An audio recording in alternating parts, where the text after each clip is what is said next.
Yep. We're still talking about it. The QB1 race. Tyler Shough versus Spencer Rattler. It's getting old. The New Orleans Saints are officially the last team in the NFL to decide who their starting quarterback will be in week 1.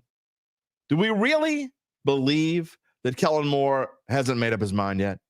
And if he is telling the truth, is the decision really going to get any easier by waiting to play one more preseason game? Well, we'll ask all of these questions and more to our old friend Larry Holder's here today. Larry Holder of The Athletic. And Gabe Henderson will share his thought of the day. I'm sure he'll rile me up. It should be fun. We continue to get closer to the start of football season, thank God. And we get closer to the start of the Dattitude podcast. Oh, wait, we're not closer. We're here. It starts now.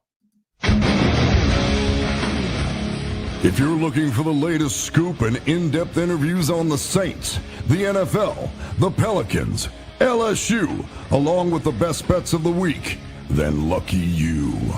Along with high-powered, in-the-know guests who cover our teams, Jim Derry brings plenty of Dattitude.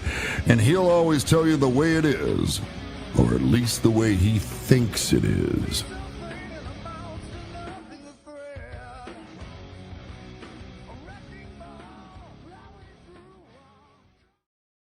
Where you at, Dattitude family?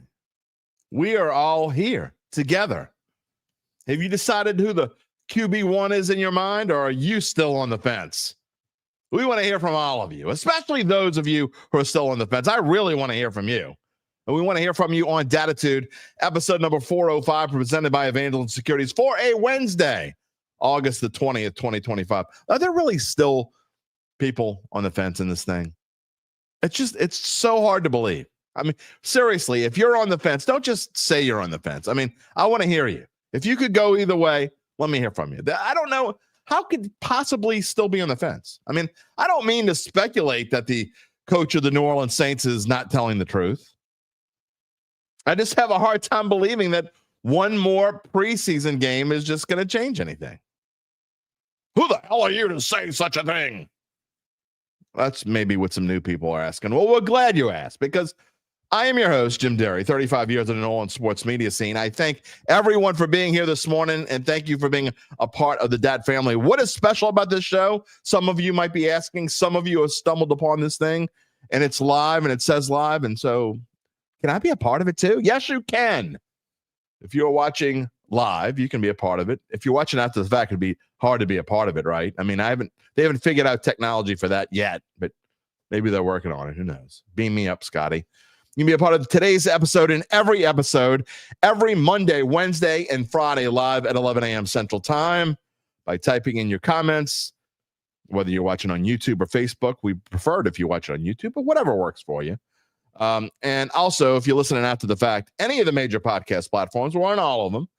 You can get in touch with me on X at Jim Derry Jr. or via email, jderrytheadvocate.com. And as we said, if you haven't already done so, what are you waiting for? The YouTube page is just taking off. It's had a really good couple of weeks after kind of a slow couple of weeks, and now it's picked up again. We thank you for being a part. And if you haven't, there you go. You can subscribe. Give us a like. In fact, the YouTube page is growing faster than this thing on my eye. Don't look at me. I'm hideous. I'm trying to hide myself. There's nothing I can do. I went to the doctor yesterday. I had to schedule something. You can't schedule anything like, just go get it fixed. No. You got to wait. They wanted me to wait a month. Oh, can you come back on September the 18th? No, I can't come back on September the 18th. I want this thing gone. It's better if I have to do this damn NFL previews looking like John Merrick. My name is John Merrick. Everyone under the age of 45 is like, who the hell is John Merrick? You have to look it up yourself. Anyway, my name is John Merrick. That's who I am. Anyway, it'll come off eventually. Larry Holder's on the show. I meant to put a space between the Larry and the Holder, but you see what kind of morning it was. I didn't even check. I could have spelled Larry like William or something, or Larry or whatever. It doesn't matter. He is coming on the show today. There is a space between his name. He will be here. It's been a while since he's been on. I had to go look. So, I texted him out of the blue. I'll be straight up with you. Y'all know I'm transparent. I forgot to go check out and see who going to be a guest. And I'm like, you know what? Larry hadn't been on. Gabe said, check out Larry. Yeah. He's here this morning. He is no longer an NFL writer, by the way, if you don't know this, which is one of the reasons why he hasn't been on as much and why I have a different Friday partner this year, and it's Zach Ewing, because he is covering cards and memorabilia. So he's going to all these big shows, what are they, Comic-Con and stuff like that. That's not my thing. But it is a lot of people's thing because it makes a lot of money. So I'm going to ask him about that, as a matter of fact. But I'm also going to ask him, as basically an outsider. Now, of course, he still lives in New Orleans. So, he's not completely an outsider. But what is his view of this whole QB1 situation? I get tired of talking about it. I know a lot of you get tired of me talking about it. But what else are you going to talk about? It is the story. When you talk about the New Orleans Saints, it's the story in the national media. Of course, it's going to be the story here. And so I read through some of these stories this morning. Some of them last night. I don't know why I have a hard time believing Kellen Moore. Am I the only one? You see what's coming up on the show. Am I the only one that has a hard time believing him? I know a lot of you, almost everyone has made up their mind and made their decision on who they think it should be. And I'm going to get to the comments in just a minute. And I know the Dat Family is, most of the regulars who watch the show, I'd say it's probably 70% think it should be Shough and probably 30% think it should be Rattler. Again, I have not looked at a single comment. I don't look at them until I'm ready to go there. However, that being said, I would be willing to bet that there's 0% who are on the fence who haven't. That's why I have a hard time with the coach saying he hasn't made up his mind yet. Sure. But what is one more preseason game going to really do? I just think, and I've said this before, I said it last week and I said it on Monday's show. I think it behooves this team. I think everyone is much better off, and I'm not a football coach. So, hush up, Derry. You don't know what you're talking about. Leave it to the experts. Sure, I'll leave it to the experts. But I'm paid to give my opinion. And I think that it would be better served for this football team to know who this quarterback is sooner rather than later so they can start preparing for the Arizona Cardinals. They're 5.5-point underdogs at home in their home opener to the Arizona Cardinals. How far is this team? Just think about 2020. Just go back 5 years, okay? Just go back 5 years. And again, it's Drew Brees. It's not a fair comparison. I get it. But just think about where this team has gone in 5 years. Let's say the Saints were opening up against the Arizona Cardinals to start the 2020 season. What would the line have been? Saints would have been what? I don't know, an 8-point favorite? And that's being, let's say 7.5. They've been at least a 7.5-point favorite. So you're telling me this team is 12 points worse than 2020. That's, just saying something. It just continues to go down. So hopefully this is the bottom. Hopefully we can get through this. But I just think, would it change the line? No, it wouldn't change the line. Would it change how they play in that first game? I don't know. Probably not. But it just seems like we'd all be better off if we knew. We're going to get to that. And then I got some questions for Larry Holder. I'm going to ask him some questions on the spot, more predictions on the 2025 season coming up. By the way, one personal note, really. I want to, again, I don't know if he's in there. I have not clicked on the comments yet. I will in just a second. But if Rainy Cajun's out there, I got a package in there that I have not opened yet, but Rainy Cajun sent a gift, the first ever gift to the Dattitude podcast. We will debut it on Friday's show, if that's what it is, in the other room. I have not had a chance to open it. Excuse me. How you like this little dot if you're watching live? You like the little dot on my water here as pH Water gets some free pub. But it's got a green dot here on the green screen. I could spotlight everything just using my water bottle this morning.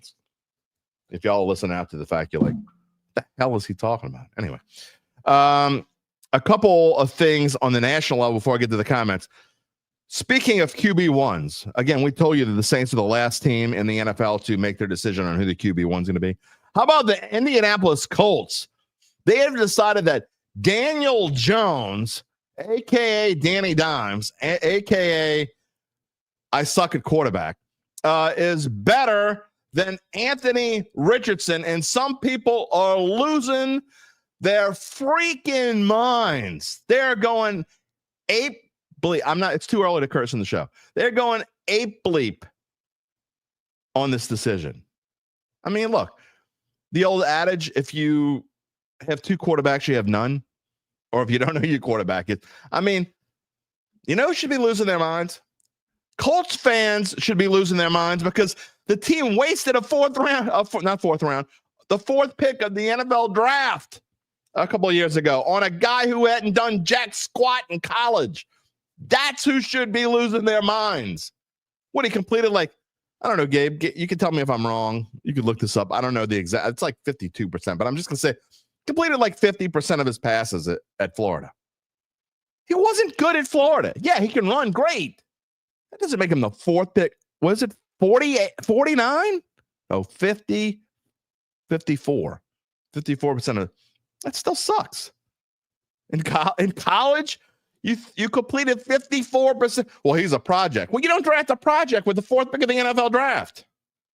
I mean, you know what I think. I don't think necessarily that Shedeur Sanders is going to be an NFL quarterback, but Shedeur Sanders, I don't know. He's like, I don't know, it was like 70% in college. Now, he doesn't run like Anthony Richardson, obviously, two completely different quarterbacks. You're comparing apples to oranges. Okay, so what? The point is, Shedeur Sanders, to me, has a much better chance to be an NFL quarterback in the long run than Anthony Richardson. Just, I look, I'm not just saying stuff after the fact. I said this when we went into that draft, and Richardson's stock kept rising and rising and rising. And I just I didn't even really believe it, to be honest. And then it actually happened. Fourth pick of the draft. That's just crazy. So anyway, that happened. How long is that going to last anyway? They'll be back and forth. Richardson's agent is going crazy. The commenters on X are going nuts. Whatever. Who cares? I mean, first of all, if you have a quarterback controversy early in the season, if you don't know, I would go out and find a team. I'm sure it's happened, and somebody will come up with one right away. But how many teams have a quarterback controversy early in the season? Well, or before the season starts, and then they pick one, and then that team goes on to do a good job. Does anyone think the Colts are going to be good? Does anyone think the Browns are going to be good? Does anyone think the Saints are going to be good? Besides the Saints fans who, pie in the sky. But no, you don't think any of these teams are going to be any good. If you don't know who your quarterback is, your team's not any good. Speaking of quarterbacks, again, before we get to the comments, did you see the comments from Arch Manning? Remember, was it a couple weeks ago when Archie Manning, Grandpa, said, what did Archie? I want to get it quote. When asked if Arch would declare, and this is from Bleacher Report, by the way, when asked if Arch would declare for the draft after the 2025 season, Archie Manning told S.C. Gwynn of Texas Monthly, that, quote, Arch isn't going to do that. He'll be at Texas. Remember when we told you that a couple of weeks ago? Yeah, well, Arch came out and said, now, we know that's the case. They just did something Mannings don't do, and Mannings don't talk. They pull their best Sean Payton, Bill Belichick imitations, and they just don't say anything. Well, Archie actually said something. Arch came out and said, I guess this was yesterday. He clarified, quote, that no decision has been made and whether he would return for his senior season in 2026. I mean, we're talking about this in August of 2025, by the way.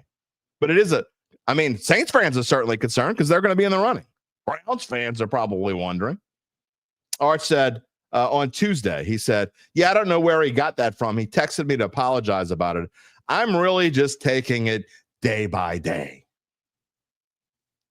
We love cliches on this show. Cooper Manning, Daddy said, in the pros, they're quick to throw anybody is under the bus as quickly as possible, trying to protect his dad. The answer is, I would be surprised. We said this before.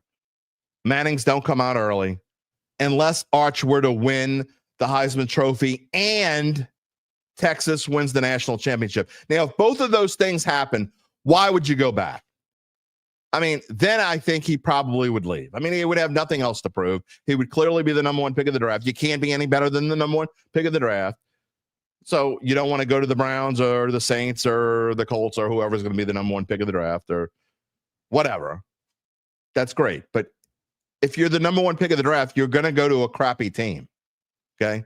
Unless some weird trade happens, you're going to go to a crappy team with a coaching situation. That's probably going to be a new coaching situation.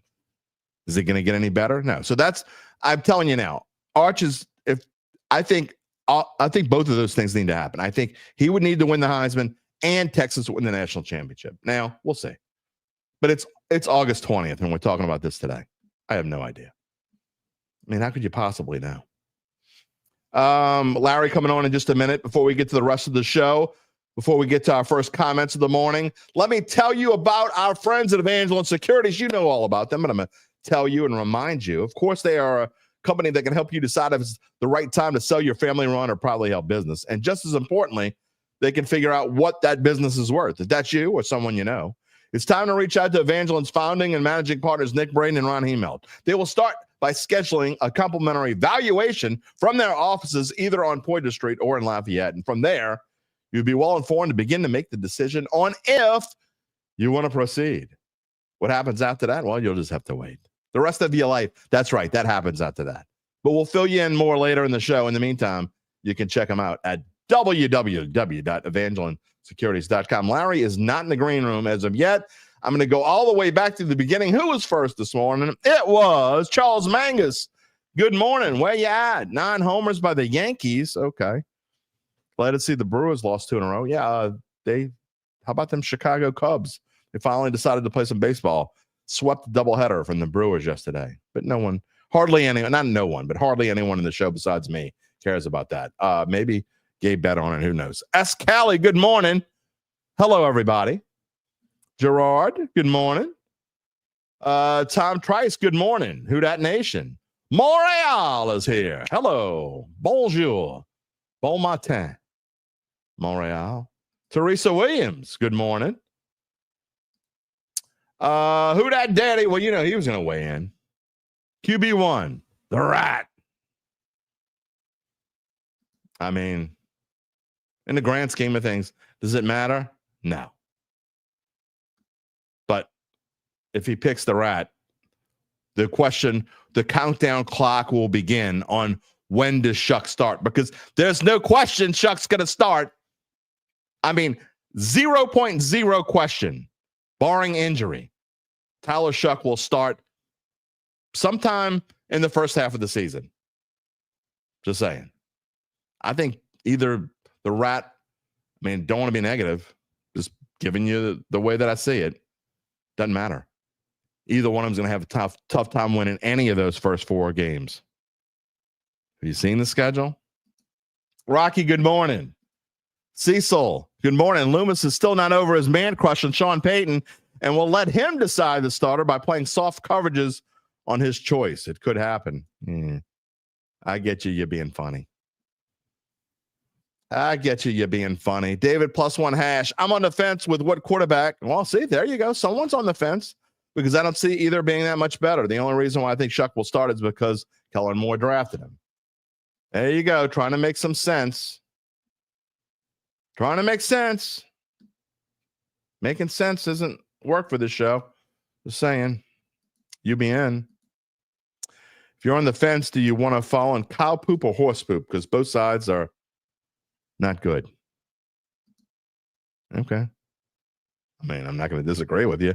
Earl's picks, the fact that it's you've been learning from Rocky to type in all caps. I hear you. You don't have to yell at me. The fact is that it's this close with Rattler having so much more playing time and experience says it's got to be Shough. Huh? Okay. I'm going to show another one just because to show you how unrealistic our fans are, because he's only half joking when he says this. Who Dat Daddy? The Rat will start this week, throw for 400 yards, 4 touchdowns, and run for 30 yards and win the game. All kidding aside, all I've heard about from the people who want Spencer Rattler to win the job is about the last drive. They don't want to talk about it they don't want to talk about the rest of the game. I mean, the stats were okay. Just okay. They were just okay. They want to talk about the wrestling. How about the pick that he threw that, of course, was the receiver's fault? There's no way it was Rat's fault. No possible way that it was Rattler's fault. They don't want to talk about that, though. But they'll talk about Shough's pick. And Shough's fans won't talk about it's just what a mess. If you got more than one quarterback, you got none. The Browns, I mean, that's why I say more, because the Browns have none. The Colts have none. The Saints have none. They're not the only ones, but there are perfect examples. Does anyone expect the Colts, Browns, or Saints to be any good this year? If you do, I got a free bag of bird seed that I'm going to send to you. It's got the Dattitude logo on it. Getting to Larry in just a minute. Preacher Man, who dat? Glad you're here. Reginald Porter, who dat? Welcome. Preacher Man also says Kellen approaches is new and different.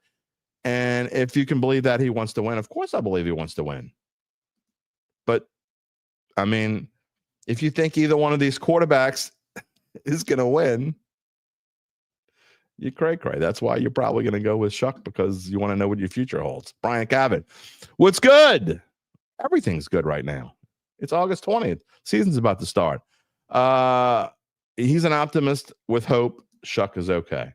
Anybody new that I haven't got to yet this morning? Got to get to Larry. Daryl, good morning. We have a lot of organizations that don't recognize good quarterbacks, just like the Saints. This happened when you don't have a good general manager. Okay. I'm not sure what that has to do with the QB1. Well, I guess. Okay. Adam Varner coming in a bit late. Good morning. What I think of more secrecy? Maybe he's being completely truthful. I mean, he might be truthful. Quo Vadis, good morning. Who has the better season for the Saints, the O-line or the D-line? I'm going to say, I would have said the O-line until about, 5 days ago. I'm going to say the D-line. Now, again. All right, three more real quick before I get to Larry. Musette, welcome. I'm glad you're here. Did you get the Cuban coffee for your husband, by the way? He knows who it is, but maybe he's still debating if Rattler should initially start for a few games because of who we play. And then it'll be his draft pick, of course, probably. Corin, best music. Spencer Rattler will be the starter. And the news of an event, Tyler Shough will be betrayed because it won't be able to handle Spencer's success. Wow. Okay. What do you consider success, by the way? Do they have to win games to be successful? No. Last one before we get to Larry. Rob, do I expect them to pick up players from the waiver wire? Of course. They're absolutely going to pick up players off the waiver wire. Tight end, wide receiver? Yes, and yes. Sorry, one more. Big Sean is here. A pick is a pick, no matter who throws it, a blemish on both their stats. Amen. I agree. All right. Good morning to our friend who hasn't been on with us for a little while as I switch slides here this morning. Larry, hold on. How the hell you been? Man, I wish I was out at training camp, charting stats, QB stats, and I bet you do. I really wish I was out there doing that sort of thing. And I'm sure if I was out there doing it, I'm sure my opinion would probably be the same as it is the fact that I'm not doing any of that about the prospects of this team. Well, I'm glad of that, because we were going to ask your opinion. But first, I got to get to a couple things. First, since you brought that up, I will ask you. It hasn't been that long since you were covering the Saints. I mean, it's only been a few years. Did you have to? Okay, yeah, but you did. I mean, this is something relatively new. You didn't have to take practice stats when you were covering the Saints, did you? I never did do that. Were there people that did? Yeah, there were. Okay. And look, I don't remember that. It wasn't a ton. Like we would keep track of, who's making big plays, this, that, and the other. And I know that was I read that was like a topic. People thought that was worthless. I think it gives perspective. I mean, obviously you're working on things, but if you're totally awful, I'm sorry, but that tells a story. I think that's the only time it would matter, honestly. And I'm not trying to be like Derry Downer. I think the only time it would matter is negative, because you don't have any pressure on you. You got a red jersey on. They can't hit you. So if you have these great stats, they don't mean anything to me. But if you have crappy stats with the red jersey on, then that does say something. Well, I do think though that if you're throwing interceptions and you're trying to take chances, you take them in practice. You don't want to take them in a game. So there's always you got to read between the lines with some of this stuff. So I'll tell you, I have no idea what Spencer Rattler's stats are in practice. I have no idea what Tyler Shough's stats are in practice. All I know is, and I'm not at practice anymore. All I know is what I've seen in games, and I obviously I knew this was, quarterbacks. That's the only topic I care about. I'll be honest. That's the only topic I care about. I don't care who's playing corner, who's filling in for Penning if he's out for a while. I don't care. Quarterback.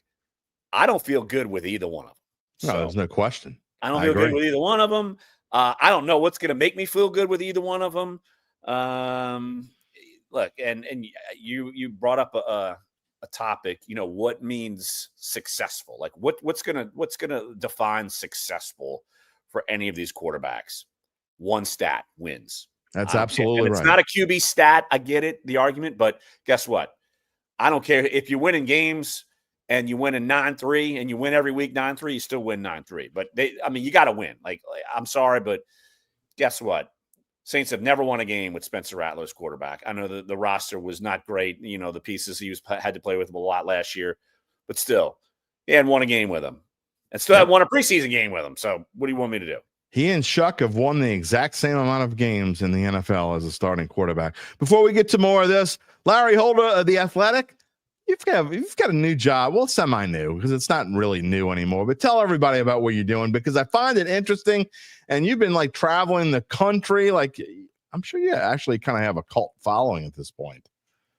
I don't know if it's a cult following, but some people seek advice from me, even though I wouldn't call myself an expert in the field, but I certainly know the field a lot more than I did before I started. No, I cover the collectibles and memorabilia industry. So cards, autographs, jerseys, this, that, and the other, the kind of the quirky or the controversial, you name it. That whole wheelhouse is where I'm at. And it is such a massive piece to the sports business puzzle these days that that's why we started covering it. I started fully on the job in January, and like I've been to some of the biggest shows. I didn't even know these things had these biggest shows. I went to Fanatics Fest in June in New York City, and that was you think you got star power at, say, walking around for a Super Bowl. Star power all over Fanatics Fest. I mean, really? I turned my head. I got Victor Wembanyama and Kevin Hart hanging out shirtless in tubs. 20 minutes later, I'm with Tom Brady and LeBron James and some random streamers I don't know, even though my kids know them. Another 20 minutes later, there's Logan Paul. Another 20 minutes later, there's Kevin Durant. I mean, the show, Jaden Daniels, Joe Burrow, you name it. It was absurd. And then a few weeks ago, I went to Chicago for a show that's called The National, and it's the biggest kind of pure sports card show in the country every year. And I mean, it took me days to get through the entire show, like as far as to see everything. And so it's such a huge industry and huge thing, and so much so where even athletes, I mean, they are huge collectors now. Like Tom Brady, there are stores, Card Vault by Tom Brady. Like I went to his opening of his 6th card shop, and it's directly across the street from Wrigley. And so I went to that. The whole Cubs team came. I'm jealous. It's a small shop. It was crammed, but yeah, it was. It's wild just to see where this market is, and it's really growing. There's so much money in it, and that's why we started covering it. And it's like covering anything else, man. You gotta sift through the BS. Yes, what's real and what's not. So you use the same principles of either covering that or covering football. All right, we're going to go back to football in just one second, but we actually have a question about this. So Brian Cavett wants to know what's hot in the collectibles world. He has a 1942 St. Louis Cardinals team signed baseball from when his granddad drove them on his Greyhound to the games. Some are still visible, some are not. Well, what's big in the industry right now, it's funny. You know who the biggest name in the industry is Michael Jordan. Biggest name in the industry. Really? Him and Mickey Mantle. It's funny because you would think, Jaden Daniels is a huge name in the industry. Caitlin Clark is a monster name in the industry. But the most searched guy on eBay when you're looking for collectibles is still Michael Jordan. More than LeBron James? Oh, yeah. LeBron lately, like he's not even in the top 5. Like the top 5 here. And here are some of the interesting names that one is going to be real interesting. So top 5, when you're doing all these data searches, it's Michael Jordan. Jaden Daniels is 2 and has been really for a long time. People expecting big things from him. Let's see. Caitlin Clark, Shohei Ohtani, and J.J. McCarthy. People see him as the hot rookie that wasn't last year. So they are very much in on JJ McCarthy. It's so that is definitely some boomer bust stuff there. But no, some of that vintage autograph stuff. I mean, that's something that if you have a baseball like that, you probably should look at it, getting it kind of authenticated, because you just don't know. That's a big thing. Authenticated, protected, all of that stuff. Yeah, trust me, because I've had to do stories where the top authenticator in the world has deemed autographs by Lionel Messi as not authentic and accused his brother of signing the cards. So that has been a monster story I've had to deal with for months. What a Messi. I mean, that's just anyway. Sorry. Dad joke pun. I'd never use that in writing in those stories either. No, I'm sure. Do you miss football? Do you miss covering football on a regular basis? I mean, I know you're still as much into football, and the reason I have you on, I mean, I think you need to ask me that come week 1. Yeah, it'll be weird, won't it?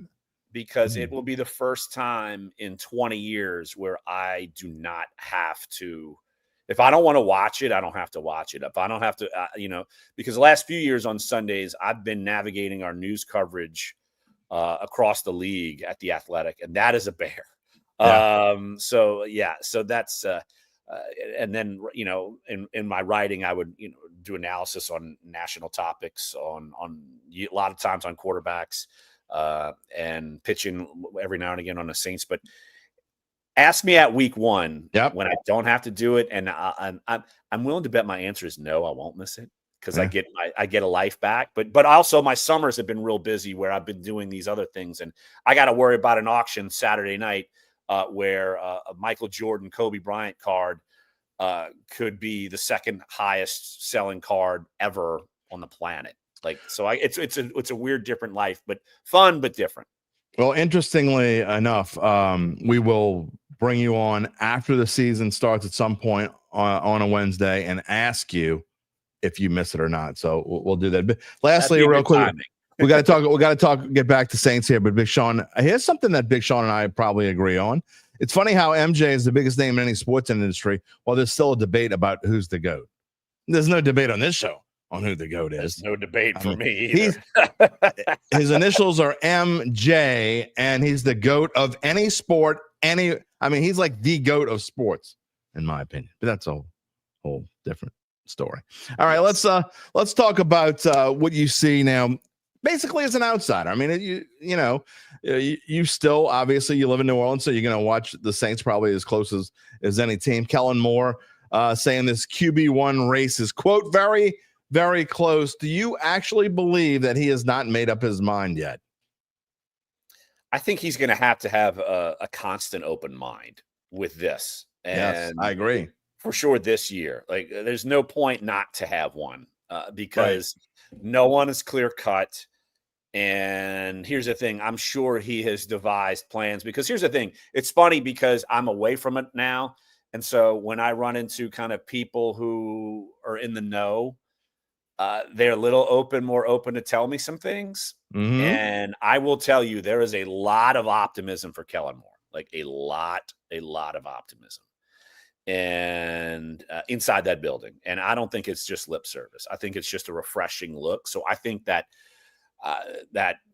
basically he's got to work with what he has. And I think there's an understanding there from people inside the building, and that they feel like maybe he is Well, they feel like he's smart enough now. Can the pieces actually do what he's asking them to do? I think that's a different question. In terms of, especially, I'm going to go back to quarterback. I mean, obviously that's number one. I just think he's got to have an open mind constantly, because if neither one of these guys are your future, you're cutting bait and moving on and going into either free agency or the draft class or making a trade after this offseason.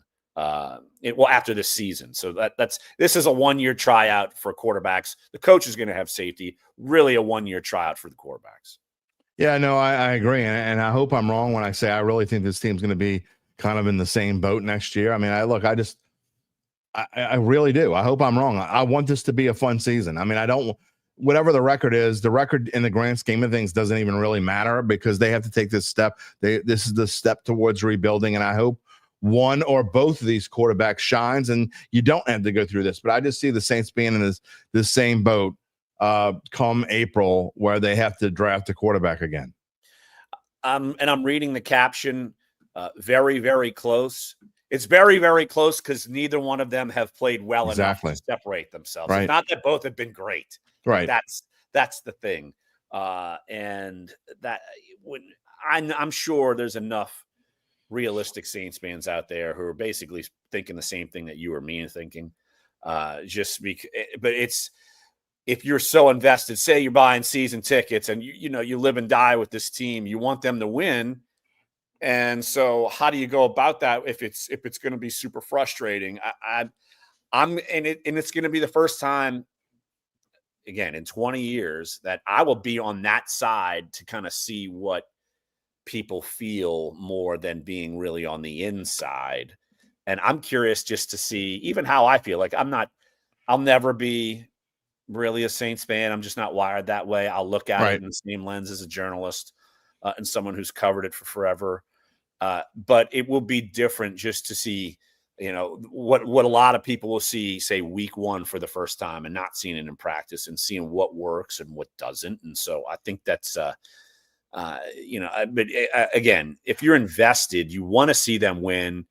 You really don't care who the quarterback, like you care who the quarterback is. I know you can be a fan of one of them. Just as long as one of them helps you win, then you ride with that person. And I don't think they know who that is fully right now. I would be super surprised, see if you agree with me on this, but I would be super surprised, and that's something I haven't said before, but both of these quarterbacks are going to get a minimum, I would think, of at least 4 to 6 starts each. I mean, even if Shough comes in and is the starter, at some point, Rattler's going to get a chance to start, I think, in the regular season, unless Shough is just that good and vice versa. If Rattler were to start the season, you're almost certainly going to see Shough start at some point in the season like Drake May came in last year because you have to know what you have. So no matter who starts, I just think that both of these guys are going to start a decent amount of games during this regular season. You don't hope that's not the case. Yeah, you don't necessarily want it to be that way because you want someone to take charge. You say, okay, this person's playing too well to give it up. But let's say it's Rattler, and I don't think it's going to be Rattler, but let's just say it's Rattler. If they start, this schedule is so tough in the beginning of the season. If they start 1-3 or worse, 0-4, you kind of got to see Shough after that. Oh, I think absolutely. And I know one of the comments they basically said Rattler will start because of the schedule, and then you move on to Shough, and you basically don't want to.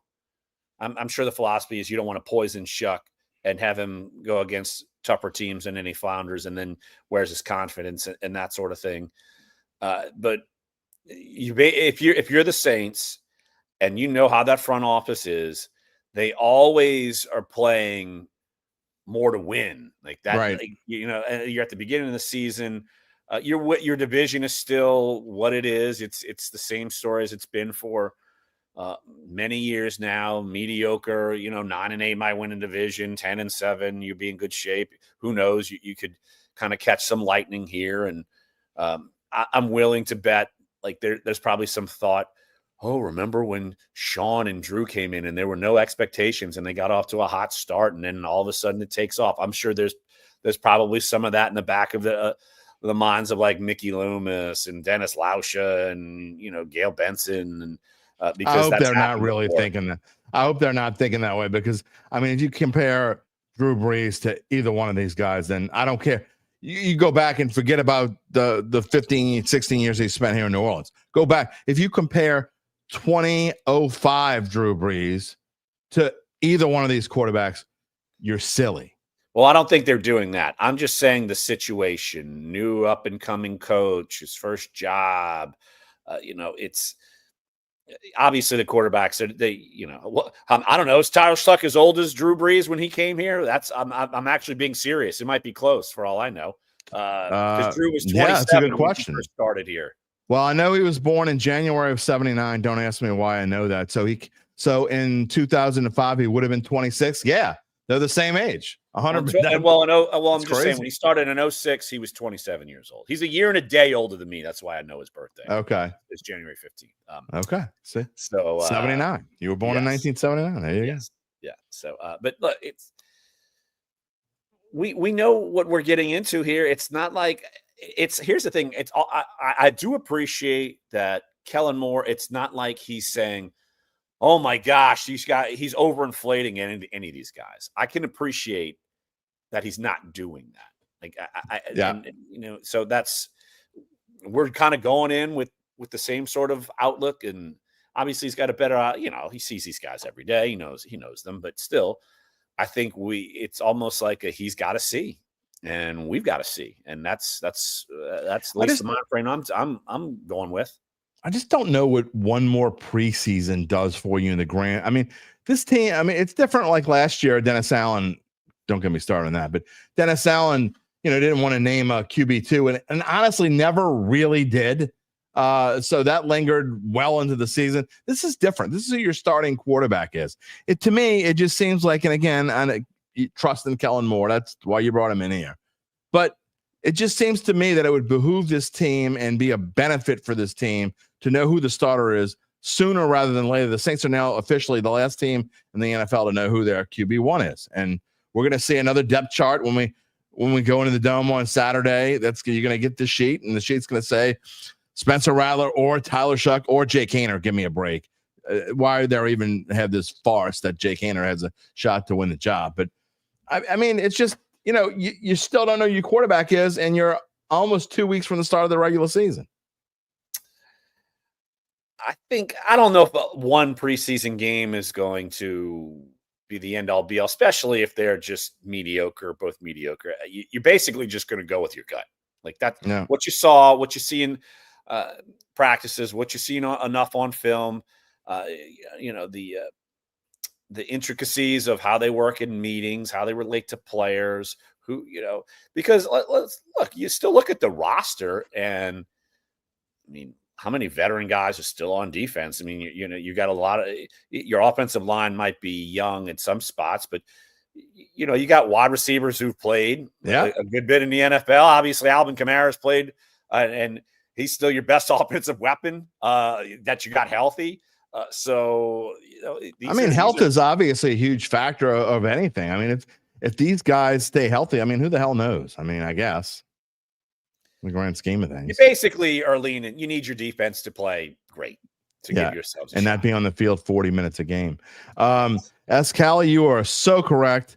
How I miss the complaining of the days of Jameis Winston. I will take a shameless back now on I'll take him back in a second. And then a question for you. Where is it? Here it is.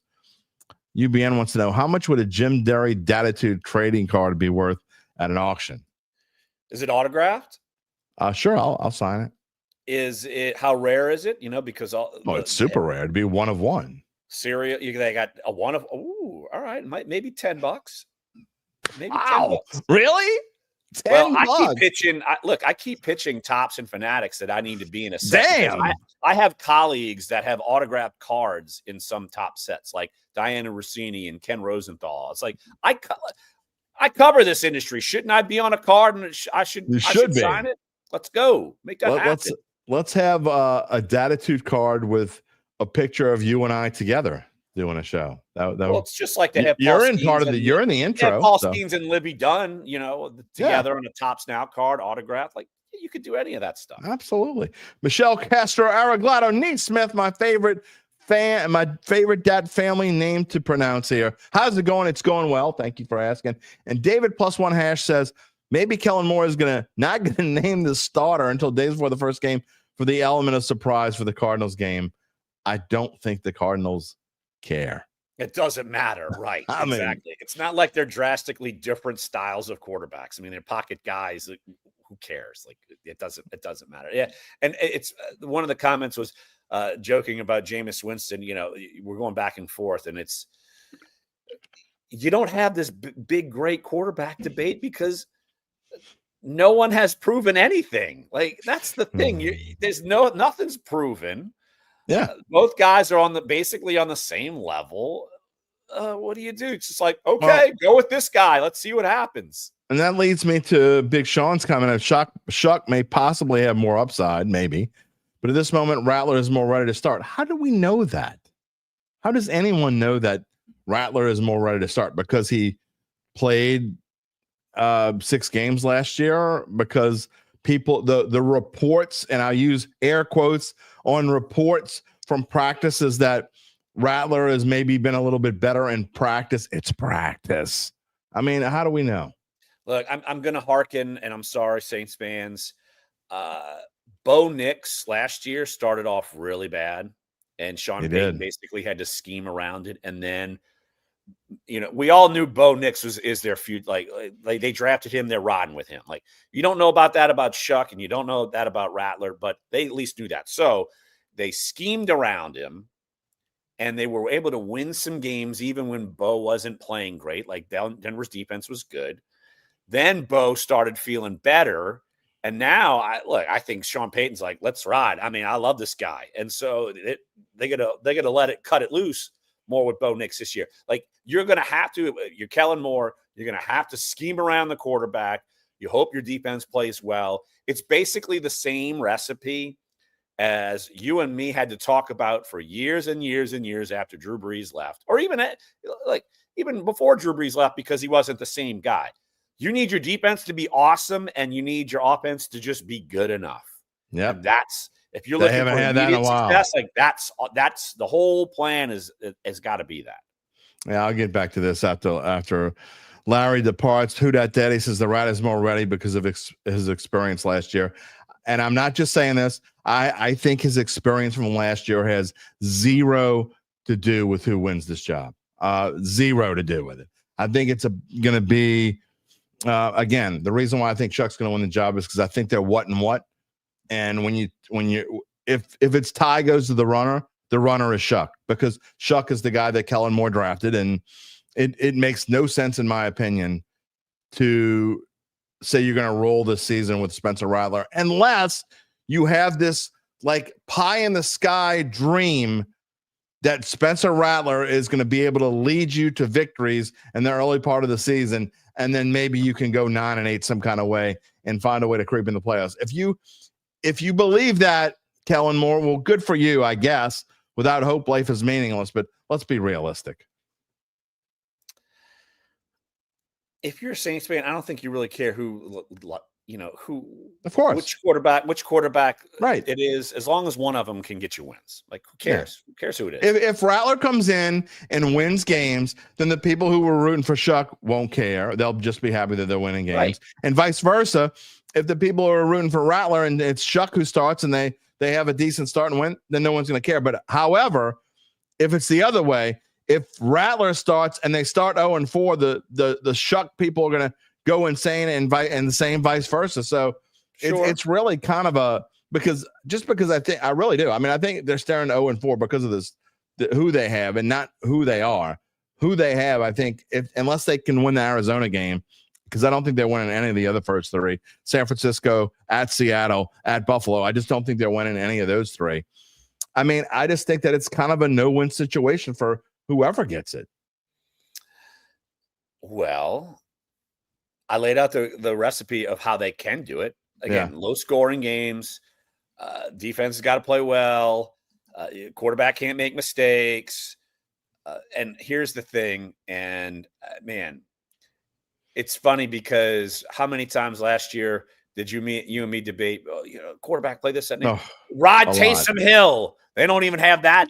to do. They can't even do that. Right. So it's a different recipe, also different coach and that sort of thing. He's coming in, Doug Nussmeier and Kellen Moore, but still, like the blueprint has to be at the beginning. That's got to be the blueprint. Here's the thing: if you go 2-2, you're doing cartwheels. Like it's like, absolutely, awesome. 100%. Yes. And then whoever it is definitely not losing the job. If you start 2-2, whoever the quarterback is for those 4 games, 100% is the quarterback, at least for the foreseeable future, no matter who it is. So I got a couple more minutes with you here, Larry, this morning here on the Dattitude podcast, presented by Evangeline Securities, a Wednesday morning with Larry Holder of The Athletic. All right, I'm going to ask you a few questions. I never told you I was going to do this. I'm just going to do it. And by the way, UBN wants to see me do a cartwheel. Ain't happening. Maybe that's what I'll do. Gabe's going to buy a Saints jersey and wear it on the show and then give it to one of the Dat family members if the Saints win 10 games. You shaved your head once because the Saints won 10 games, right? Or was it 11 games? Was it 10 games? Well, the threshold was 10. Okay. So if the Saints win 10 games this year, I'll do a cartwheel in my front yard and have my wife record it and show it here on the show. Oh. But, you need to because you could do a terrible one and I'm going to do the best one I can do. I mean, you got to do multiple. I'm almost 57 and fat. Holder, what do you want me to do? Multiple? Yes. If I could do one, I might break a hip. I wonder if that is under workers' compensation if I break a hip doing a cartwheel because I made a promise here on the show. I guess I need to ask HR. Let's see. Well, while working at the Times-Picayune, I had to I shaved my head. I had Ted Jackson recorded me going down Benson Tower, rappelling down 20, the side of a building, 25 flights. So if I would have died, I don't know if I would have gotten any kind of pay. Would my family have been there to get pay? Probably not. Yeah, but were you sober at that point? What, when I was when you had your head shaved? Oh, well, no. I'm talking about going down the side of a building, man. Oh, yeah. Benson Tower. Jeez. Yeah, that was a little hairy. At least my brother was there to basically stand under me to watch if, in case I just fell. And it was. I'll have to get that tape out again. We have that somewhere. There's no doubt it exists. Yes. All right. Prediction time. We got about 5 more minutes with you here.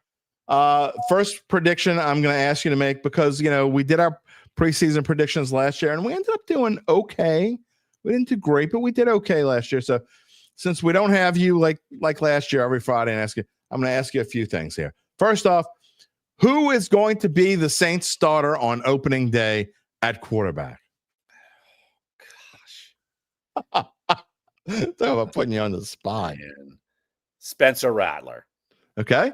Larry says Spencer Rattler. I wouldn't. It doesn't bother me. I'm asking you to bet on it. Here's the thing. I would just be. I would say, okay. I have no strong opinion.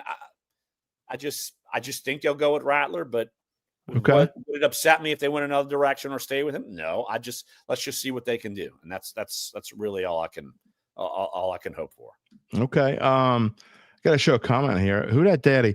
Now see, you're wearing a hat and I don't know you. So he says he's going to shave his head if the Saints don't win at least 10 games telling the Dat family truth. But is your head already shaved?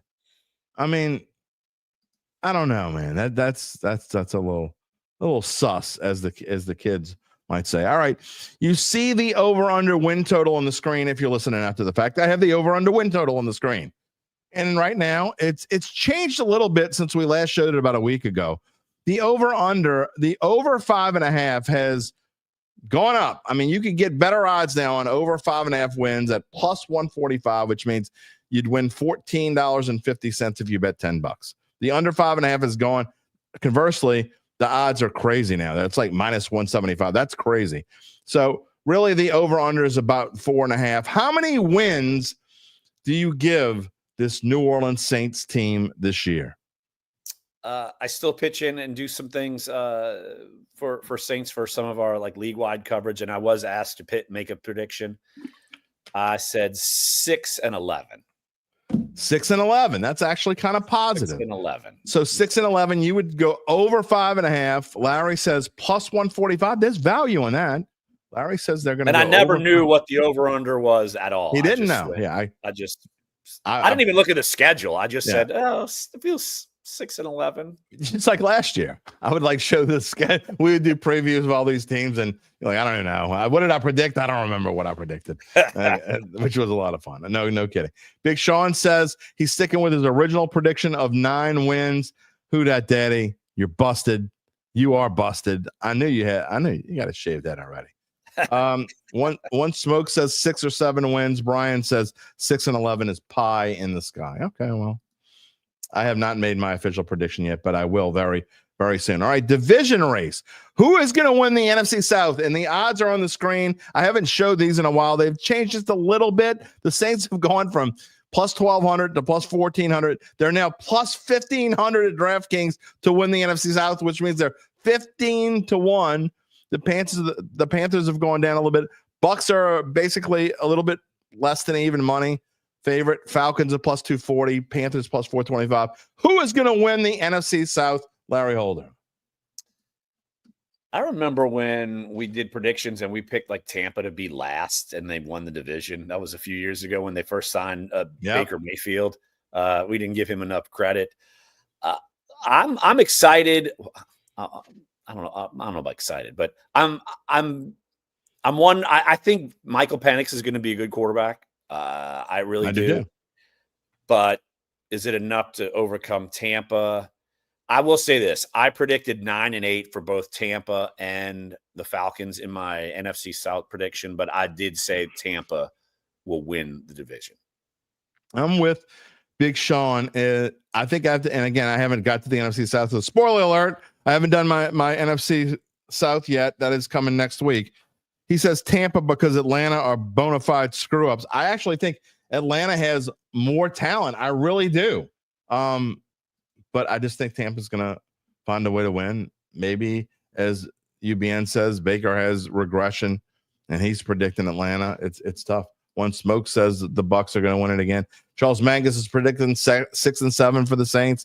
UBN hates the Saints, of course. He's picking 2-15. Brian says 4-13 is where he's leaning. Let's see. And all right, maybe we'll have some more. We'll come back to more comments after Larry's gone. All right, your picks overall. I want to know who is going to the Super Bowl. Who is going to win the AFC?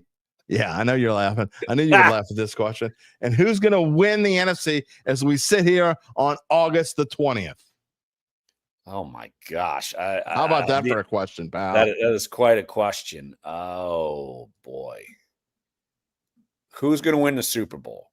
Wait, no, I didn't ask you who's going to win. That's the next question. So you're jumping ahead. You got to tell me who's going to play in the Super Bowl. Who's going to win the AFC? Who's going to win the NFC? All right, I'm going through the divisions. Not the NFC South.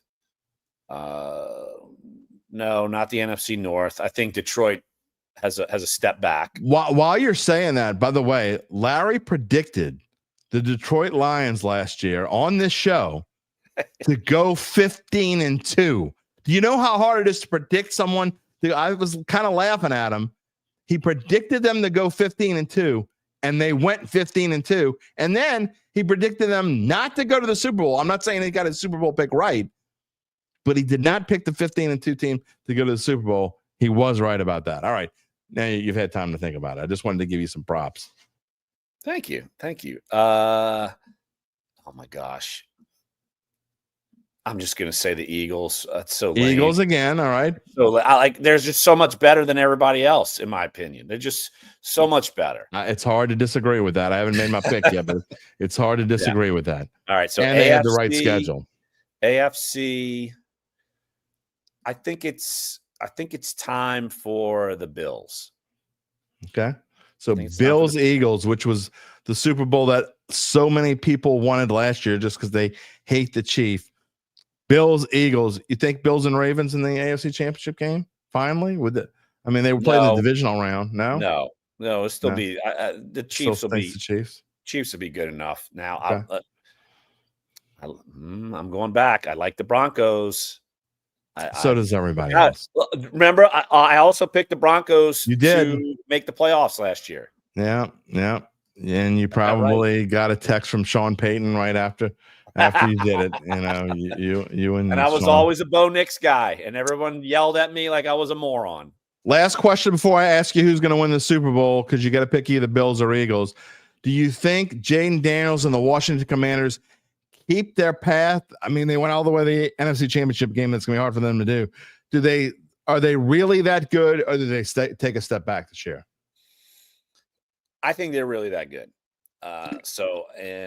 You want Terry McLaurin's got to get into camp. Come on. Yes, he does. So that could, be an issue for the early part of the season. And they're having an issue at running back as well, aren't they? I know. Aren't they are they trading Brian Robinson, or what's going on? Yeah, trading him. Yeah, I think he's not happy. I mean, they're trading him. So they got an issue there as well. I'm worried about the Commanders, honestly. Jane Daniels, I didn't realize until I looked this up, he got sacked 47 times last year. And I don't care if you're young or not. You can't be sacked 94 times in 2 years. That's just not going to work. So, well, sadly, our two LSU local Heisman guys, I mean, they certainly get beat up. Jane Daniels, yes, they and do. Joe Burrow. Yes, they do. Yeah, here's the, I would have liked to have said, hey, Cincinnati, but I just. Trey Hendrickson, Bengals and Commanders Super Bowl. That would be awesome. Yeah, for here, that would be glorious. All right, Super Bowl prediction. Last question of the morning. Now afternoon is 12:02 live as we hear on Wednesday morning.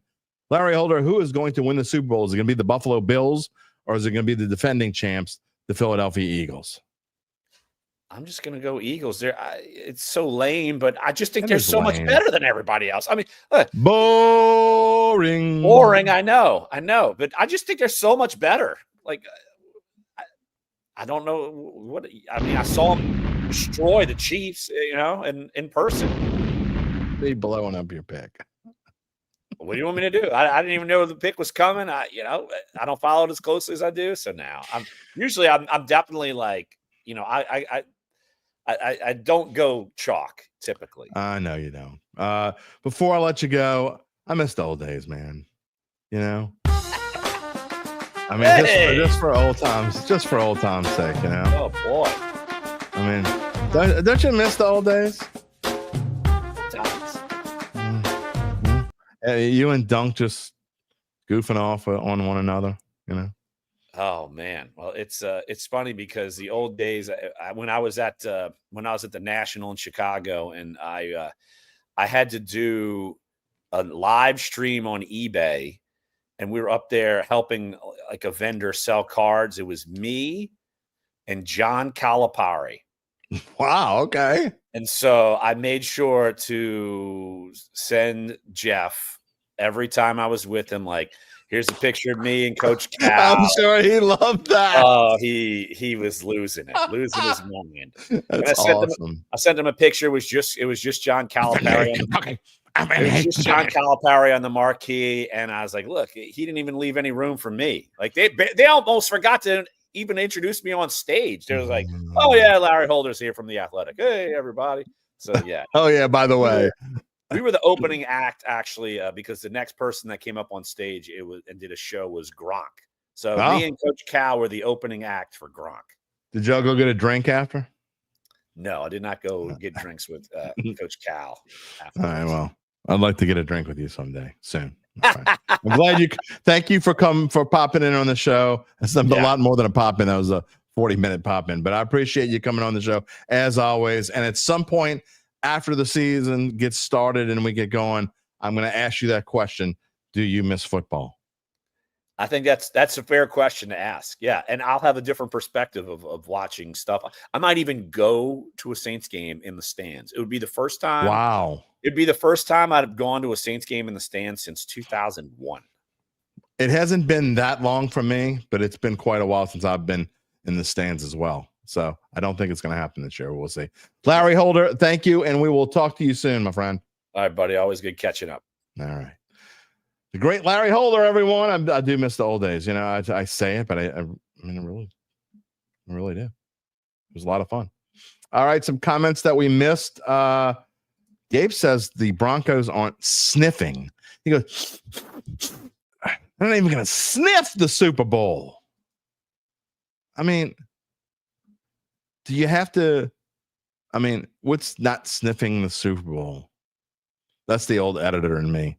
I like to be, I'm going to give him one in just a minute. He can tell me what he means by that. Brian says the Bills finally break through in the AFC. Everybody's saying that, which means it's definitely not happened. I mean, I can't find anyone who's picking the Chiefs. I have not. I mean, I guess I could probably go out there and really try to find a Gabe, count.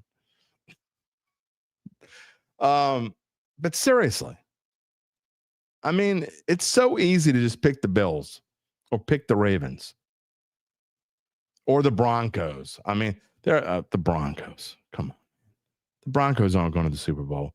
Now they're definitely going because I just said that, but Broncos aren't going to the Super Bowl. I don't think the Broncos are going to finish. I don't know if they're going to go to the playoffs. Playoffs? Yeah, playoffs. I don't think they are. I think they're third in their division. Brian says, Bills versus Tampa. Why them? He has no idea. One Smoke says the Texans aren't sniffing the Super Bowl. Feels like it's the Bills. S. Callie. One Smoke likes the Ravens. David Bordelon says Saints are going 7-10. Rob says Bills over Lions. Okay, well, I haven't heard a lot of Lions. I think my Lions pick came out yesterday, and I really thought that their over-under was going to be a little bit higher. Their schedule is tough early on. I just don't know what's going to happen. What is going to happen with the Lions with new coordinators? We're going to see how much Dan Campbell means to this team.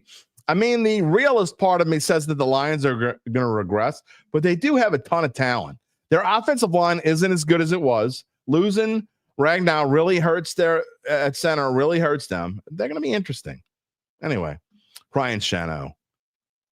Ryan is a Broncos fan. I have known Ryan since he was about, I don't know, about 12, 14 years old, something like that. He's been a Broncos fan as long as I've known him, and that's been over 30 years. So, yeah, I know you've always picked the Broncos. They could be good. I could be wrong. Charles Manga says Commanders coach is not that good. Dan Quinn. I'm worried about Jaden Daniels getting killed. Let's see what else we got. Big Sean says the Texans are good, but they get rocked by KC, Baltimore, the Bills in the playoffs. I just want somebody different. I don't want KC, Baltimore, or the Bills. I want an AFC championship game of and I know it happened not that long ago, but I want to see the Bengals versus, Bengals Broncos would be fun. I guess Bengals Chargers would be fun. What about, I don't know, who else could make it? I don't know. Ask me later. I haven't made my picks yet. Let's see. David says, hey, Gabe, Denver has the D to more than sniff the Super Bowl, pal. There's no D in sniff. Just saying. No D in sniff. Earl's Picks says Broncos will make the playoffs and maybe take the division. Preacher Man says Bo Nix is garbage. No way Denver makes Super Bowl. You know what? I hate saying this because he proved me wrong last year. I am not a Bo Nix fan. I don't know if I'd go as far to say that Bo Nix is garbage, but I just don't think he's that good. Corey Atkins says, Dallas versus Buffalo. Corey, send me some of that stuff. Whatever it is. It's got to smell. Does it have a good aroma, I hope? Corey, Dallas. Dallas ain't going to the Super Bowl, my friend. Dallas. Reginald Porter says Ravens, Lions. That's the Super Bowl that most people wanted last year. That would be a fun Super Bowl. Ryan says Rams versus Ravens. Adam Varner says Saquon Barkley is almost a cheat code. It's hard to pick against the Eagles, isn't it? Eagles, Bills. I think the Bills win because they won it more. Look, I'm going to tell you this. Y'all know I have pet peeves like when people say, not to mention, you just mentioned it, and just other little things like the Super Bowl's 2 words, little things little pet peeves. That's one of my pet peeves right there. Somebody's going to win because they want it more. I guarantee you, I want pizza more than Gabe Henderson wants pizza. However, if we had a race and the pizza was like a block down the street, I want the pizza more, I promise you. But I ain't beating Gabe Henderson in a race down a block down the street. I'm old and fat. I want it more, but that doesn't mean I'm winning. I want it more, don't mean jack squat. I mean, the Saints want to win. They want to win as much as anybody. Are they going to win? Daryl Romero says, again, we're about to get to Gabe here.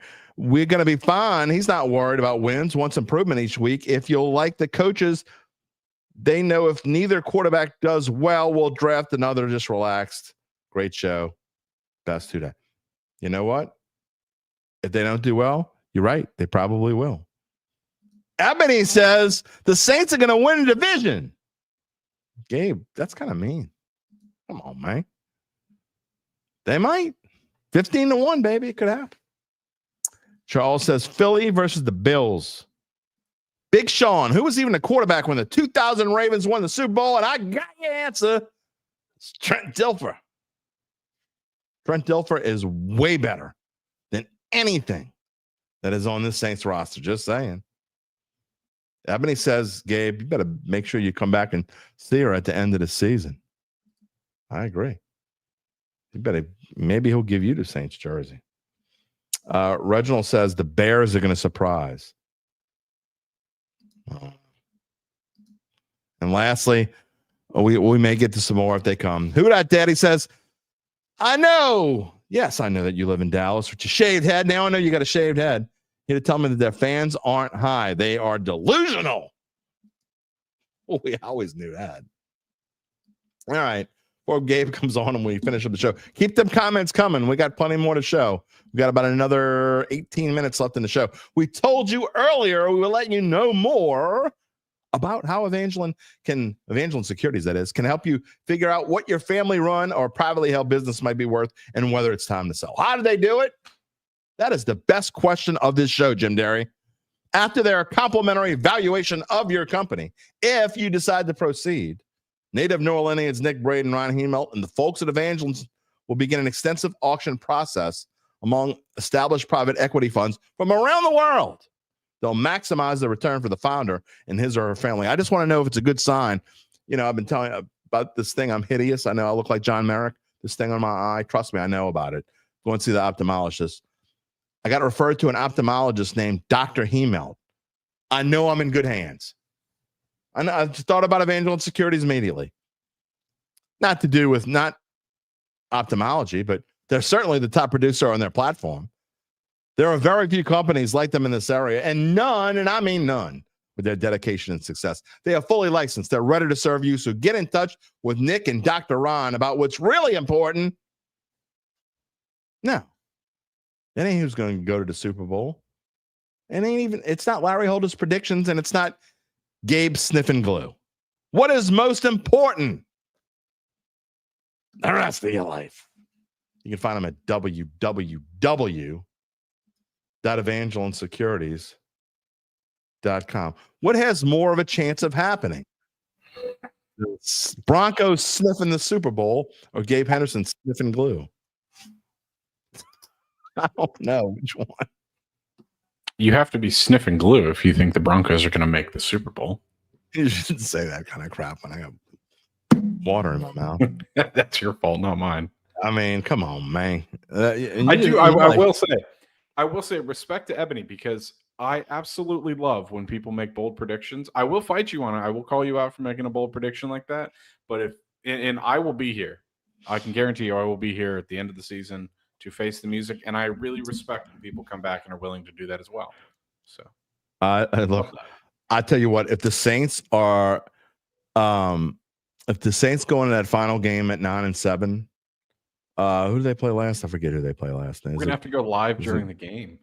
I mean, I don't know who I'm gonna be rooting for. I don't know if I want to be doing cartwheels in my front lawn. Just saying. You're not the one who has to buy a jersey. I'd rather buy a jersey than do a cartwheel, pal. Musette says it's all about who actually shows up on game day. Sometimes they stay home mentally, I guess. Reginald says, Cowboys fans suck. They win one game and think they're going to the Super Bowl. And then Tom says Saints finish 8-9. Chiefs versus Eagles in the Super Bowl. Chiefs again. And One Smoke wants to know, hey Gabe, he's got the number 1 pick in his fantasy draft. Who should he draft? Smoke, you gotta. I'm just gonna guess. Gabe's gonna ask what kind of format you're using. But yeah, I was gonna. If you're playing PPR, it's Jamar Chase. Okay. What if it's not PPR? Bijan. Yeah. One of the two. You It's can't not go PPR. wrong.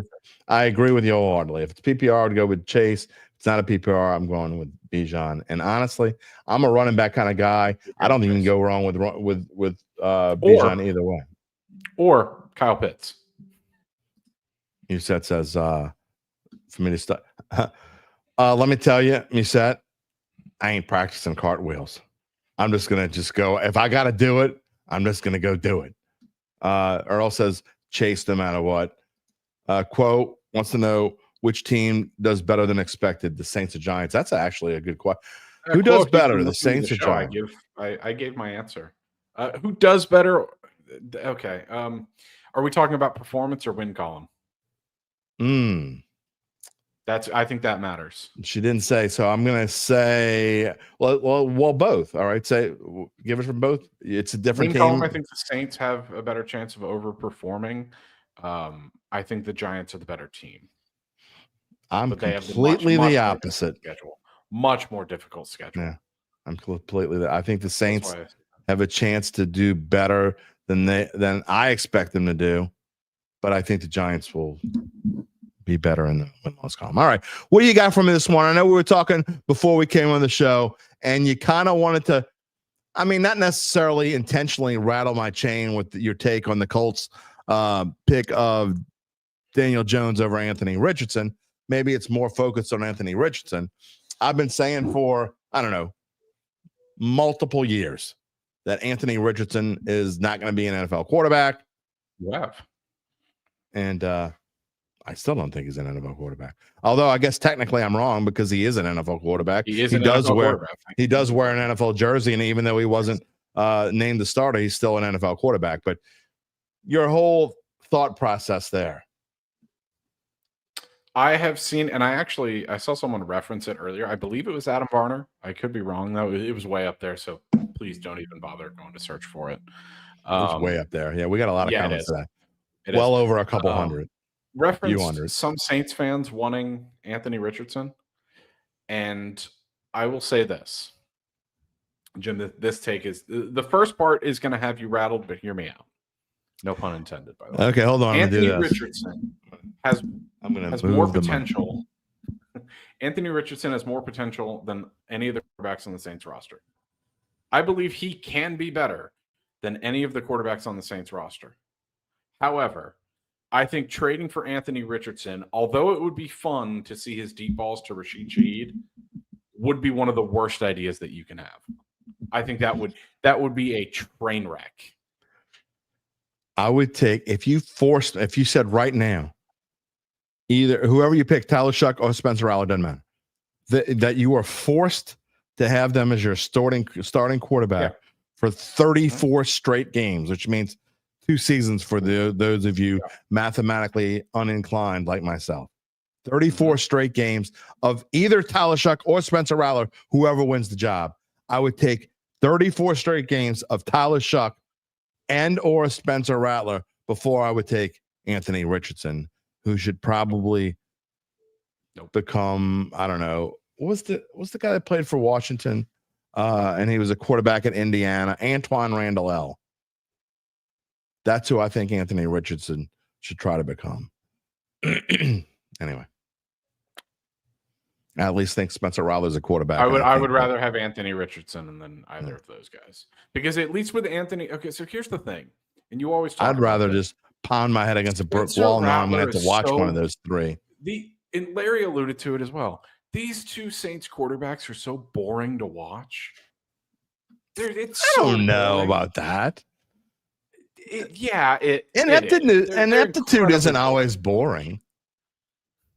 Okay, so what's your problem with watching Anthony Richardson? I never said Anthony Richardson was boring. He's not boring. No, he's not. That's for sure. I never said he was boring. He's definitely not That's boring. fair. I mean, yeah. I mean, The you never thing is, know what the hell he's going to do. He's a freak athlete. He's so much fun to watch when he touches the ball and runs. And he's got a cannon of an arm. With any accuracy. Like, no, no accuracy. He can't.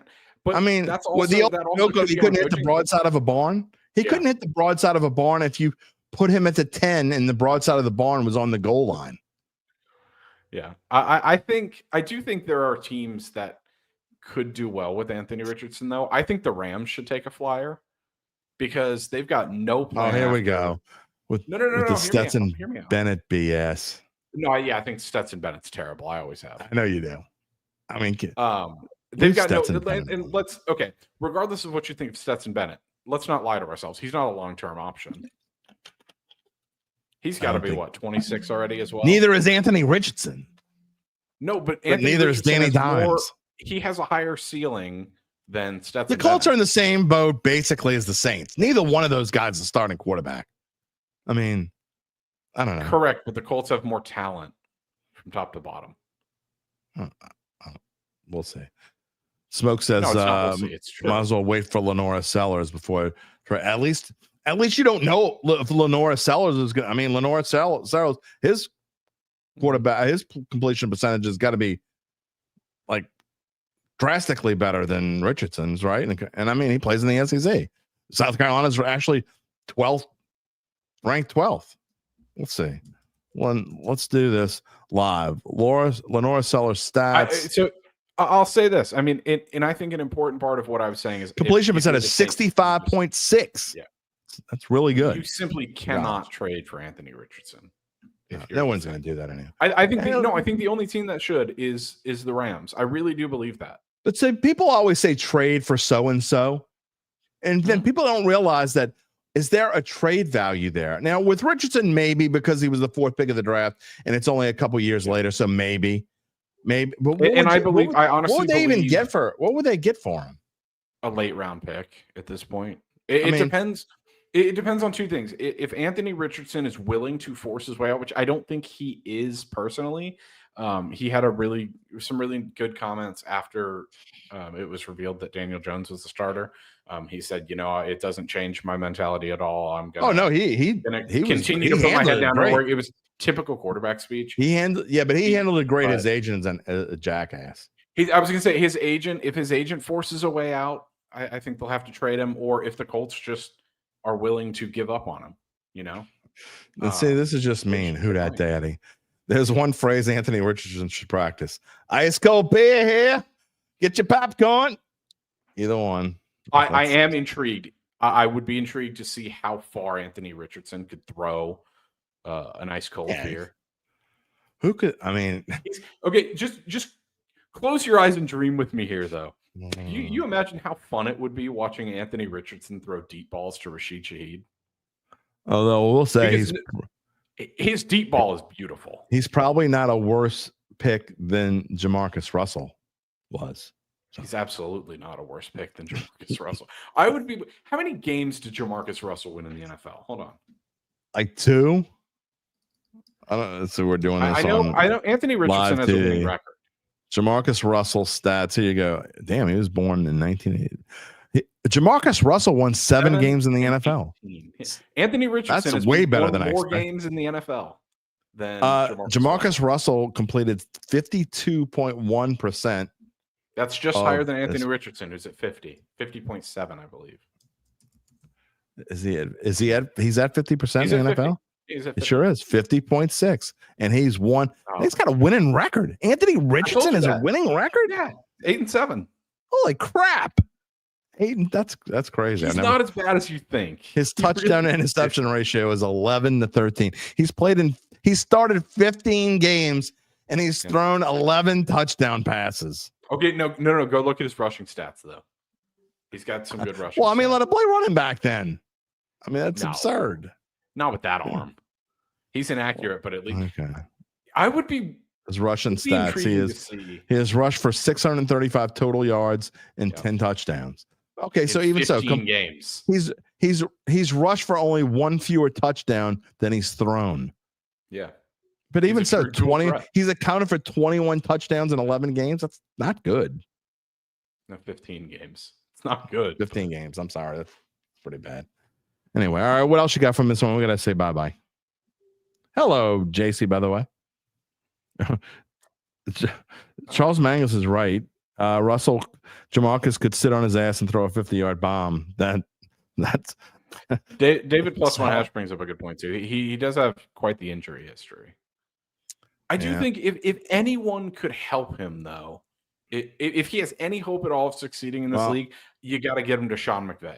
He had to come out of the game because he was tired, but didn't Lamar have to come out of the game once because Lamar had to come out of a game once because he had to go, do number 2. I mean, in the middle of a game against Baker on Monday Night Football. Pulled a Paul Pierce. You remember when Paul Pierce did it and he required the wheelchair to take him off? Big Sean keeps bringing this up, by the way. I'm saying Anthony Richardson is as bad as Peyton Manning was to start his career. Anthony Richardson Peyton Manning, I guarantee you, wasn't nearly as bad as Anthony Richardson was. Let's say with Peyton Manning. I know he was terrible. He threw a lot of interceptions. But those two should be mentioned in the same sentence as when you're naming Colts quarterbacks post 2000. 57% completion rate, which was by far the worst of his career. And by the way, in his rookie season, Peyton Manning still threw, and this is back when quarterbacks didn't do this kind of crap. Peyton Manning threw for 3,739 yards and 26 touchdowns in his rookie season. You got to compare everything to Peyton Manning's rookies. Get out of here with that. I will say outliers like that do genuinely get on my nerves. Between something like that, when a rookie quarterback is bad, they say, "Oh, well, Peyton Manning." Or exactly. When you talk about why. Well, it's the same when you talk about a late round pick, like Tom Brady, 6th round, Brock Purdy, 7th round. Blah, blah, blah. Yeah, there are outliers with everything. Right, exactly the final. All right, what else you got? We got 2.5 minutes left. What else you got for me this morning? Anything good? No, nothing that I could. All right, well, Friday, I'm looking forward. I have a question for you, actually, real quick. MLB expansion. You brought it up. Give me 2 cities that you believe the MLB should expand to. Oh God! See, now I knew you were going to find a way to rattle my chain, and you're doing it with MLB expansion, which would be, I think, I'm glad you brought it up. If you haven't noticed, a lot of you don't care, but MLB has been talking about radical, and I mean like radical, basically getting rid of the American League and the National League. If they do that, they will lose me. But if you're asking what teams would be good for expansion, I would say maybe a Nashville. I mean, I'm trying to think of a city that's kind of fun that they would want to go to that would support a team. I think Nashville would support a team. There's talk of San Jose, but I don't know why they would want to go to There's enough teams there. Why would you want to go to San Jose? That would be kind of silly in my opinion. Trying to think what else. Would San Antonio support a baseball team? I don't know. San Antonio's got a AAA team already. What about Birmingham? No. They support a team? No. I don't know. I think for what it's worth, would you like to hear my sure. 2? I think Charlotte, and I think Montreal. Charlotte would be a good spot. Charlotte would absolutely support baseball. I think Charlotte and Montreal should be there too. I don't know about Montreal. We tried that already. It didn't work. I'm kind of Mexico City. Don't tell our friends at Sportsbook Review, but kind of done with Canada and baseball. Did I say that out loud? I'm telling when I said that. Blue Jays are flying high right now. Yeah, they are. They really are. They could be in the World Series. We'll see. I think Montreal. It gives you more area. Montreal was here earlier. Yeah, I don't think Portland is great. I think that's too close to Seattle. I agree. Charlotte, definitely. I think Charlotte is my favorite, even more so than Nashville. I think Charlotte is a great place to. They should pick somewhere like, I don't know, Louisville. Louisville. That's interesting. What about pick somewhere like it's like, I don't know, Fargo. Great Falls. Can you imagine if a Fargo team hosted the World Series? Fargo. The Can you imagine Fargo. that? Do you know how cold it would be? Fargonauts. I'm with Ryan. Nashville and Charlotte. They're not going to pick two. No, you can't that's give too it to close. Nashville They and wouldn't. Charlotte. Yeah, they wouldn't do that. It would. I will say I don't agree with getting rid of the American and National League, but they need to do something about divisions when they expand. Yeah. Because you cannot convince I'm me. okay with doing something with divisions, but if they just if they put the White Sox and Cubs in the same division and the Yankees and the Mets and the Red Sox in the same division, I'm going to lose my shit and I'm just not going to be a baseball fan anymore. No, I'm all for You can't do that. Geographical diversity, but you cannot convince me that the Seattle Mariners should be in a division with the Houston Astros. I'm okay. It is way too much trouble. Yeah. But don't start mixing leagues. I mean, I'm okay when you got to do one or two because you have to. Like when the Brewers, whatever. Bud Selig was going to get his Brewers in the National League and do whatever he could. The Astros actually kind of got screwed in a bunch of deals. I was going to say I'd be okay with the Astros going back to the National League. Yeah, so would I. And I'm okay with moving one or two of them because you have to and it doesn't work or whatever. But if you start this. Just like we're gonna go with whatever it doesn't always have to be the closest team. They just don't. No, it doesn't work. UBN's right. Division alignment in every sport is dumb as hell. I mean, sometimes you have to, but you don't have to do it drastically. Musette wants a team in Orlando. That's a possibility as well. I don't hate that. All right. I will see you Friday when you will review my NFC and AFC North picks. So far, we have been on the same page with 12 out of 16 we agree on. So that's bad. I'm thinking there's no way that can continue. I will see you on Friday, my friend. Sounds good. Gabe Henderson, sportsbookreview.com. You can find him and all of his stuff there. I'm with you, Big Sean. Say we agreed on two things today. I don't remember what the other one was, but I know we agreed on something. And he says, as long as the Astros don't make it, he's good. I want something. I would love like a weird World Series. Oh, of course I want the Cubs in it. I just look the way they played recently. I just don't think it's going to happen. How about what would be weird and fun and has an actual chance to happen? I don't know. I don't want Phillies Blue Jays. That would be going back to I don't know. Gabe says. He doesn't have to worry about that. Too many injuries. Yeah, probably right. Also says Blue Jays Brewers. Absolutely not. My least favorite team are would be the worst than that. Brewers Astros would be worse, but Brewers Blue Jays. Pretty stinking close. All right. Enough talking about baseball. It's time to go bye-bye. We had fun today. We had Look, Larry comes to the show. It's fun. I know y'all are tired of. Seriously, I know y'all are tired of Chuck Rattler thing. But what else? I mean, that's what the talk is. Oh, there was one other thing I did want to talk about this morning, and I forgot. Did y'all see this stuff about Luke Fortner, the Saints' new backup center? Kellen Moore was saying that the talks were underway before the game. I think it's funny that Luke Fortner got traded from the Jaguars to the Saints, obviously for Colin Saunders. That's a whole different story. But Fortner said he knew that a trade was a possibility. I don't think he knew he was going to the Saints. He just said that when he found out about the trade after the Saints released him. After the Jags traded him to the Saints, he said, "I'm glad I didn't get too scrappy and didn't have to say some sorries or anything." In other words, I guess he's glad I didn't take any cheap shots. Interesting. I thought that was an interesting take there. Black Preacher Man. There you go. We're on the same side there. Cubs have been his team since Ernie Banks. Let's play two, Preacher Man. They did yesterday. They won them both. Pretty good. And I'm with UBN, the Hawk. Andre Dawson is my favorite player, at least. Andre Dawson is my favorite player of my lifetime. I've always been. I just got into the whole story about Roy Campanella, so I think Roy Campanella is my favorite player of all time. If you haven't read the story about Roy Campanella, by the way, his autobiography is one of my favorite books. I haven't read it since right after I got out of college, which is a long time ago.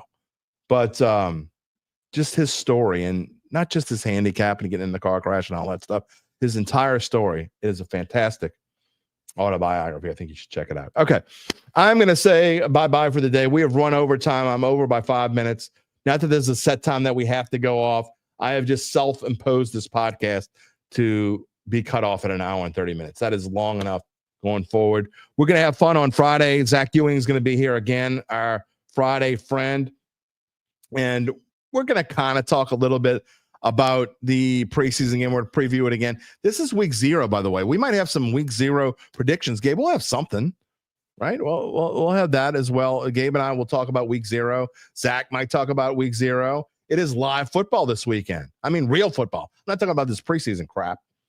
There's a game that matters, or there's like 5 games that matter.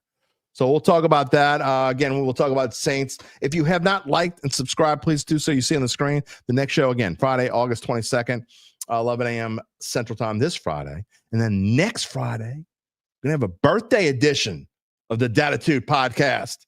That's right. Certain host is getting another year older. Who says us old farts don't celebrate birthdays? I'm going to celebrate it with you right here on this show.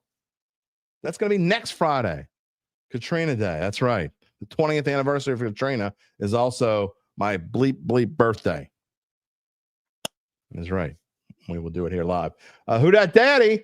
Here's one we can agree on. Great show. Thank you. Thank you for coming. Who Dat everyone? We just want some wins, man. I think we all want the same thing. Look, I don't care. I'm supposed to be not biased. So I want the Saints to win. It is so much more. And look, I was born and raised in this town. Y'all know that. If you didn't know it and you can't hear it through my voice, that means you're not from here. If you can't listen to me for 5 seconds and not know that this is where I was born and raised, then you ain't from here. Okay? Of course I want the Saints to win. It's way more fun. Winning's like better than losing, man. You know what I'm talking about? That's what we want to do. We're going to win on this show no matter what.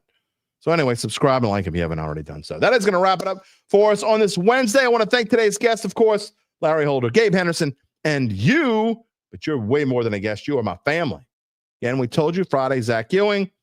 And if you subscribe to the Dattitude page, you also got to click the little bell to receive notifications when we go on the air live, which is every Monday, Wednesday, and Friday. During the football season, it's going to be Monday's going to be Mono E Monday. Wednesday's going to be our guest.